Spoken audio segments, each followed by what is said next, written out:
Salve a tutti e bentornati su White One Racing. Quello che faremo oggi è un viaggio mistico alla scoperta del lato oscuro dello scooterismo. Vedremo insieme l'elaborazione di un motore Lambretta.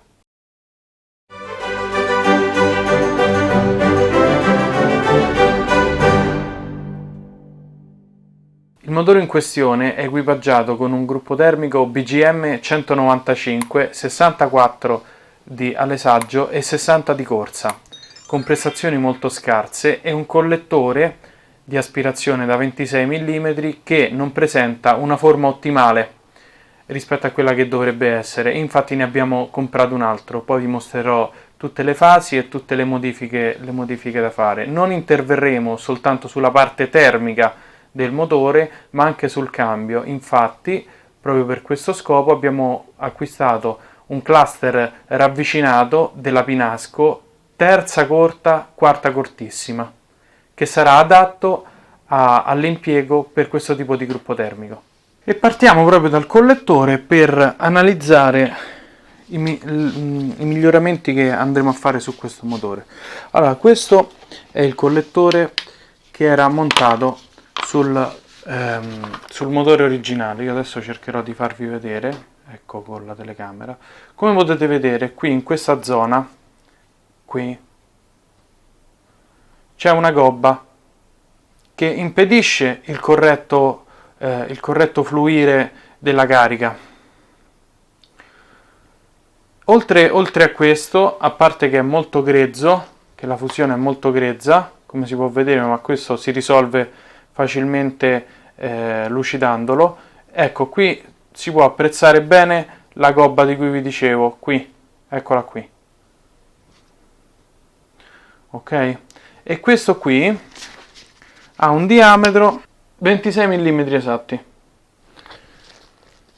Invece questo è quello che abbiamo comprato in sostituzione. C'è scritto Mugello da una parte, potrebbe essere, anzi sicuramente lo è, quello del kit Mugello. Questo è prima di tutto da 29 mm il condotto. Ok, quindi adatto a un carburatore da 28. E poi il condotto è parecchio più lucido, infatti la luce ci rimbalza fortissimo, quindi ha già un grado di finitura migliore. Vediamo un po', ecco così. Ha un grado di finitura migliore, ha soltanto come difetto da asportare questo dente qui, che andremo a rimuovere e poi a lucidare. Ovviamente il collettore Mugello è anche più corto e di questo ci si accorge mettendoli vicini. Eccoli qua, vediamo se riesco a mettermi.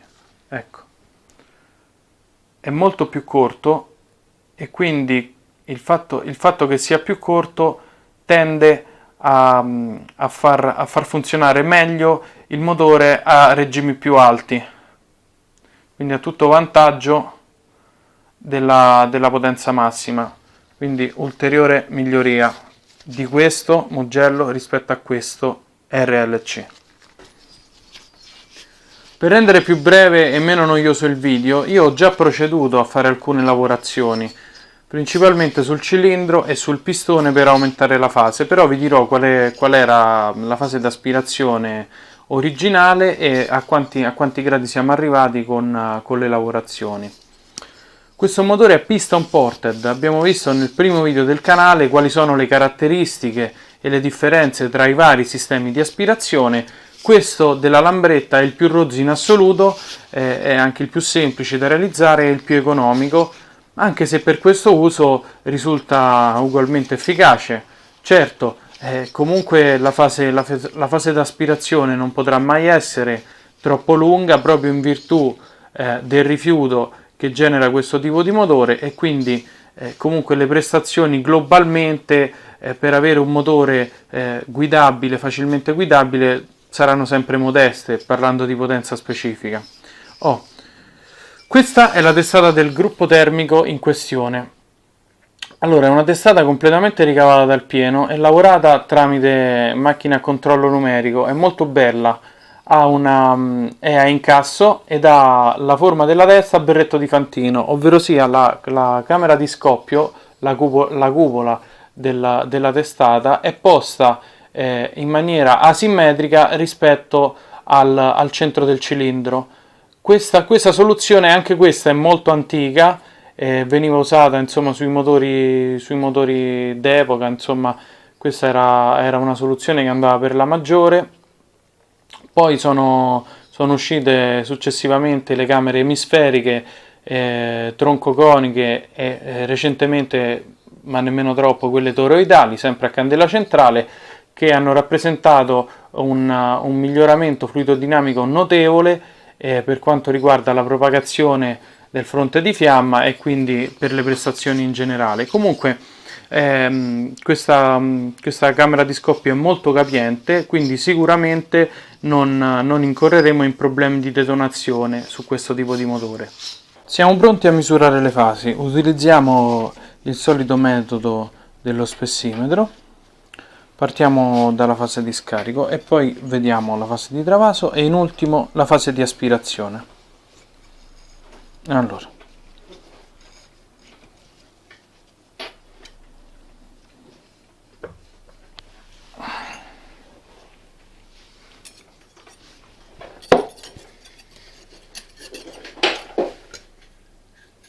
ecco qui, facciamo lo 0.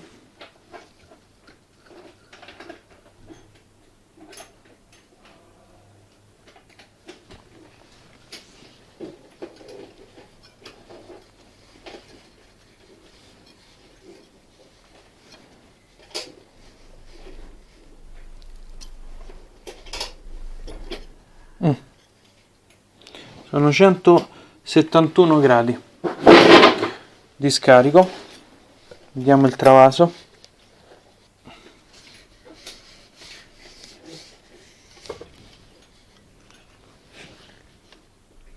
(122 di travaso). Quindi abbiamo una fase complessiva del cilindro 172 122 con un differenziale di 50 gradi.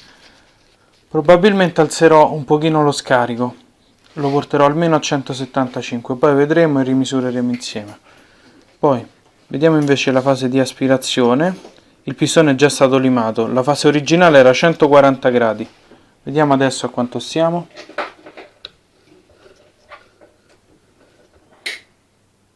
Facciamo lo 0.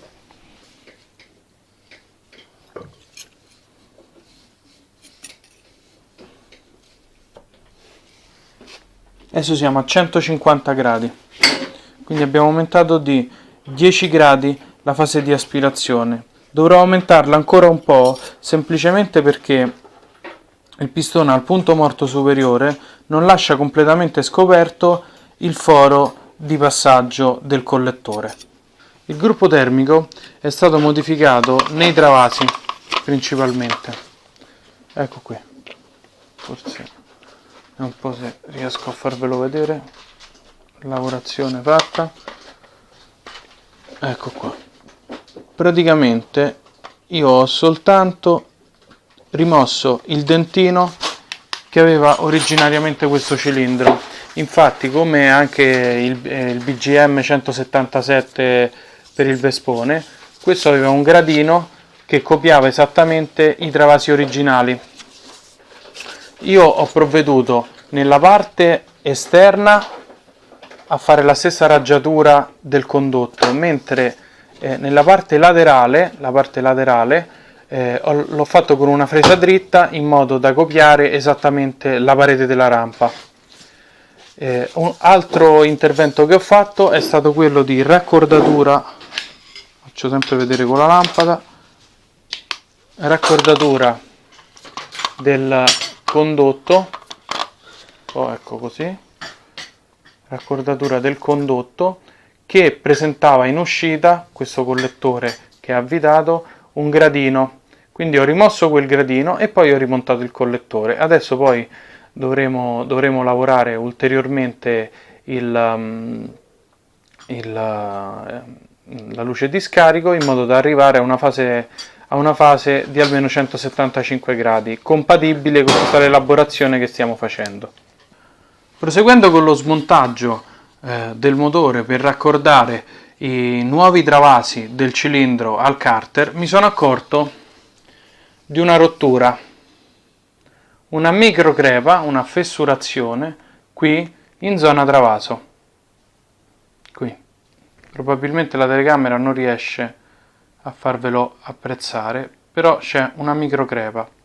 Quindi abbiamo deciso, ecco, così si vede poco, quindi abbiamo deciso di sostituire il pezzo, questo, con uno nuovo,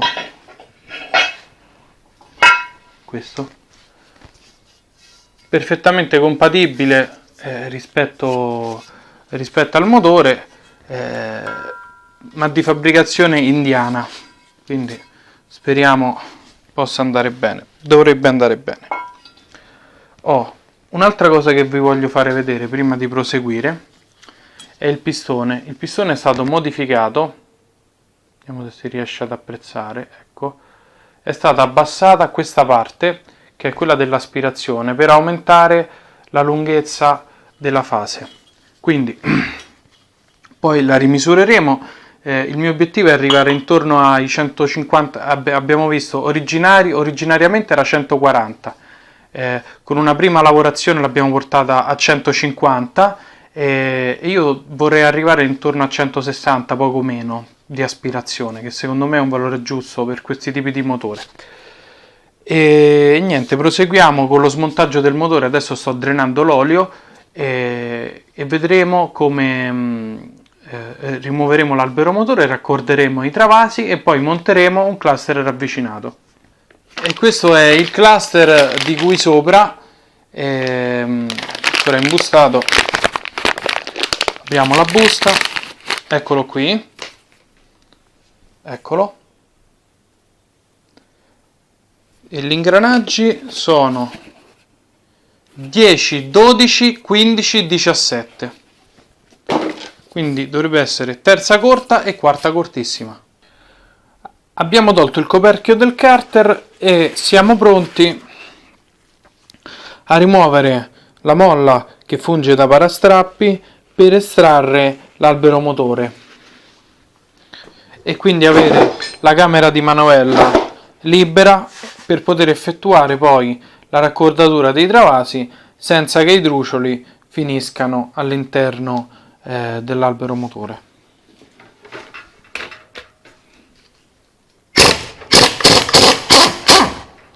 Ecco qui, togliamo questa, togliamo la guida e proseguiamo con lo smontaggio. Ed eccolo qui il nostro albero motore. Si tratta di un albero DRT. Io prima vi avevo detto che era corsa 60 e quindi 64 di alessaggio, 193, ho arrotondato a 195. In realtà la cilindrata è 185 perché la corsa è 58 e l'interasse della biella è 107, come riportato sulla spalla dell'albero, che sicuramente non si vede, però c'è scritto. Prima di raccordare i travasi ci tenevo a farvi notare la differenza che c'è tra quelli attuali di serie e quelli della basetta i cui travasi sono già stati allargati come sul cilindro. Ecco, potete apprezzare che c'è una bella differenza che ho riportato con il pennarello e che adesso andremo a rimuovere con l'ausilio del solito elettroutensile. Eccoci qua, abbiamo tolto il coperchio del carter e siamo pronti a rimuovere la frizione grazie all'apposito estrattore della lambretta. Quindi vediamo un po' se ci va. Perfetto. Ok, siamo pronti. Comprimiamo la frizione, ecco qui, perfetto. Togliamo il fermo, ecco, di mettermi un po' più avverso. Togliamo il fermo, ecco qui, e poi allentando questa dovrebbero uscire tutti i dischi, molle e tutto. Vediamo se è vero. Ecco qui, perfetto. E questa è la frizione, eccola qua. Non so che tipo sia, però c'ha 7 dischi, no, c'ha 8 dischi, lavora su 8 facce in sostanza. Poi ecco, io non sono molto esperto del motore della Lambretta, quindi non saprei dirvi nemmeno bene che tipo è. Allora, abbiamo rimosso sia la corona che il coperchio che cela gli ingranaggi. Allora, il rapporto primario di questo cambio è 17 di pignone e 46 di corona. Ricordiamo che noi sostituiremo soltanto il cluster, che è questo pezzo qui. Quindi adesso vado a togliere gli ingranaggi, questi qui uno per volta, così, mantenendoli nell'ordine. Adesso sostituiamo questo, lo prendiamo. Questo qui ha come denti, così ve li conto, ve li dico. Tanto c'è il suo rasamento che dovremmo mettere anche sul cluster nuovo. Eccolo qui, sì, è compatibile alle stesse altezze. Ok, allora questo qui abbiamo detto essere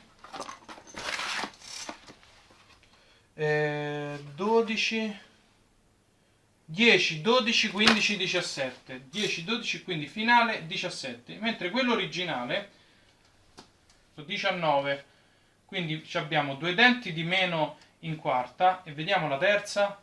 In terza abbiamo 15 e questo invece c'ha 15, quindi prima ho detto male, non è terza e quarta corta, ma soltanto quarta corta di 2 denti. Prima e seconda dovrebbero essere uguali, contiamo un po' giusto per sicurezza. Soltanto la quarta più corta, questo ingranaggio pinasco. Quindi prima cosa mettiamo il rasamento che sta qui sotto, togliamo questo, mettiamo il rasamento, eccolo qui, lo mettiamo al suo posto, perfetto, ok, e poi rimettiamo le marce così come le abbiamo tolte, allo stesso verso. A questo punto contiamo pure questa, 35 denti, quindi abbiamo un finale che fa 17,35.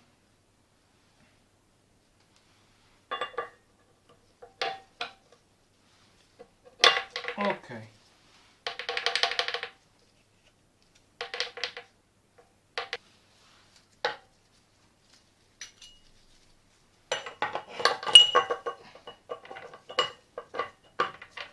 Ecco qui, rimettiamo il rasamento e abbiamo completato. Adesso richiudiamo il coperchio e rimettiamo la corona della frizione. Dopo aver rimontato la frizione al suo posto, adesso sempre con l'attrezzo con cui l'abbiamo smontata, la ricomprimiamo per poi mettere il fermo che la terrà al suo posto.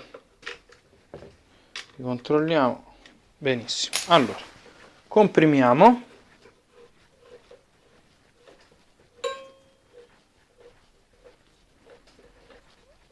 Ecco qui. E mettiamo la frizione all'interno del cestello. Fermo. Eccolo. Lo rimettiamo al suo posto.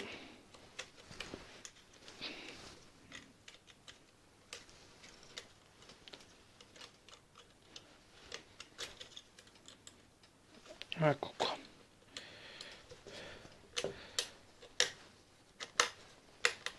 Perfetto. Allora, il fermo al suo posto. Adesso, come vi avevo detto, verifichiamo che le molle siano al loro posto. Questa sta bene, Questa sta bene, allentiamo poco poco. Adesso stanno quasi a pacchetto.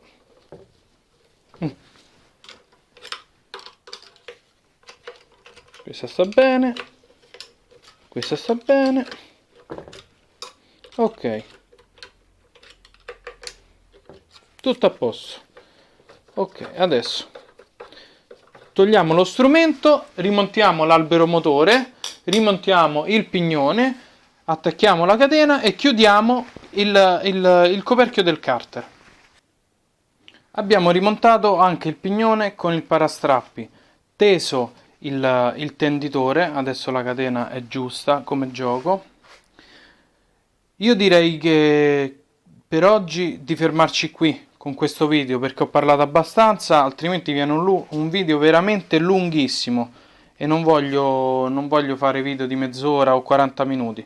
Quindi per adesso ci fermiamo qui, chiudiamo il coperchio come vi ho detto, poi nel prossimo video vedremo continueremo il montaggio del motore montando la flangia, e monteremo i prigionieri, il cilindro e faremo tutte le misure del caso e a quel punto il motore sarà pronto.